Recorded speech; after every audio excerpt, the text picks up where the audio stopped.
Yo creo que es enormemente oportuna esta comparecencia.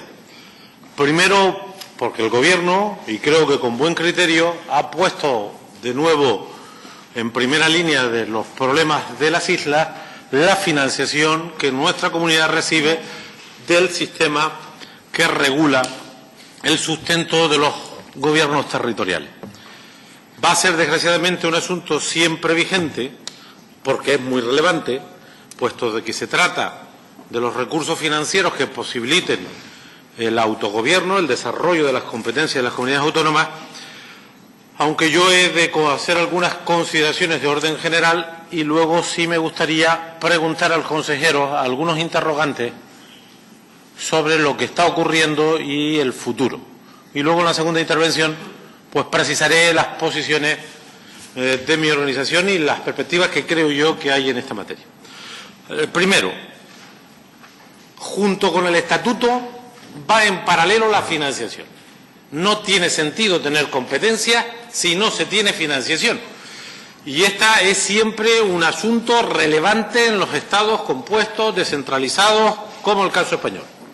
La clave está no solamente en cuántas competencias tienen, sino cómo se financia. Y es un tema, por tanto, polémico, importante, central. Nosotros nunca hemos salido bien parados, aunque ha habido etapas en las que la financiación autonómica, al menos en el momento del acuerdo y los primeros años, nos colocaron en la media, que es menos de lo que necesitamos, porque las singularidades del archipiélago deben exigir a quien competa no solamente estar en la media, sino tener compensaciones añadidas, dada que la singularidad territorial del archipiélago, la dispersión territorial, encarece la prestación de los servicios. Por ejemplo, es más caro prestar los mismos servicios a la misma población en un territorio fraccionado como en Canarias en materia sanitaria que en el continente. En mi época hablábamos que para prestar los mismos servicios en continente se podía hacer con el 16% menos de recursos, dependiendo también de la orografía y de la dispersión. Pero el hecho insular encarece. De manera que la historia de la financiación autonómica en nuestra comunidad no nos ha tratado bien, aunque, insisto, ha habido etapas no muy lejanas donde estábamos en la media, no. Inicialmente estábamos por encima de la media y luego el parámetro poblacional pues nos desajustó. Pero en el año 2009 se produce un nuevo encuentro, un nuevo acuerdo. Un acuerdo que trata de corregir las deficiencias, los problemas del sistema de financiación anterior. Y que algunos, por no decir nosotros en solitario, desde Nueva Canaria, denunciamos. El día 16 de julio del año 2009, el que les habla presentaba públicamente un informe donde ponía en evidencia que el acuerdo que acababa de aprobar el Consejo de Política Fiscal y Financiera, órgano que, como se sabe, dirige el proceso de cooperación entre las comunidades autónomas y la Administración General del Estado en este y en otros asuntos, había decidido. Dijimos entonces que aquel era un acuerdo injusto, aquel era un acuerdo que nos colocaba a la cola, que aquel era un acuerdo que comprometía la suficiencia financiera para las competencias de esta comunidad y de manera relevante en las competencias esenciales y costosas de sanidad, educación y servicios sociales.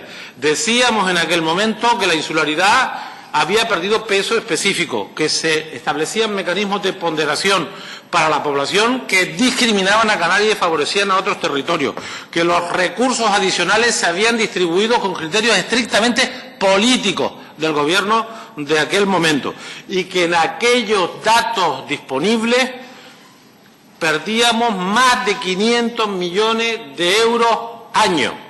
Y está escrito, publicado, reiterado y denunciado. Desgraciadamente, todo lo que dijimos ha sido verdad y se ha cumplido en grado sumo, no, en grado superior. No solo fueron los 545 millones que calculamos en julio del 2009, sino que la liquidación de ese año, según publicaciones solventes, ha superado los 600 millones de euros por debajo de la media. Y es más, en el año 10, estos se acercan a los 800 millones. En el 11, si uno actúa sobre la progresión, será peor. Y en el 12 supongo que también será peor. Primera pregunta. Señor consejero, díganos cuáles son las razones que interpreta el Gobierno por el que Canarias perdió 600 millones en el año 9, 800 en el año 10 y así sucesivamente. ¿Y qué va a pasar en el año 12? Porque con estos datos ya históricos parece razonable pensar que alguna estimación tengan ustedes. En esta primera etapa me interesa saber qué interpretación hace, cuáles son las razones y especialmente me gustaría que volviera a explicar, porque yo sé que casi nadie se queda con este asunto, cuál es la valoración que hace de la disposición adicional segunda de la Ley de Financiación Autonómica de diciembre del 2009, que algunos también denunciamos en aquel momento porque nos parecía que tenía una redacción peligrosa y que se ha convertido en una espada de Damocles en los cálculos de las transferencias de los distintos fondos.